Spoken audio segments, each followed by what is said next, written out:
আসসালামু আলাইকুম প্রিয় দর্শক, দেখতে পাচ্ছেন পাহাড়পুর বৌদ্ধবিহার, নওগাঁ জেলার বদলগাছি থানায় পাহাড়পুর গ্রামে অবস্থিত।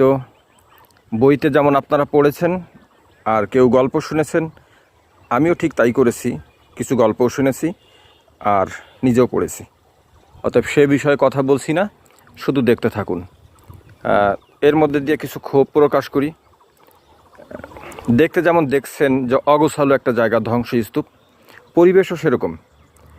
ঢোকার সময় 30 টাকা করে টিকিট নিল, বাচ্চাদের জন্য 10 টাকা, আর সার্কভুক্ত দেশের জন্য 200 টাকা, আর সার্কের বাইরে যেসব দেশ আছে তাদের জন্য 500 টাকা। কিছু তথ্য জানিয়ে দিলাম।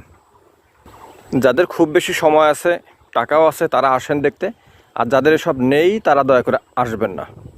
এটা আমার পক্ষ থেকে পরামর্শ। কারো ভালো লাগলে ধন্যবাদ চাই না, খারাপ লাগলে গালিও চাই না। সাথে থাকার জন্য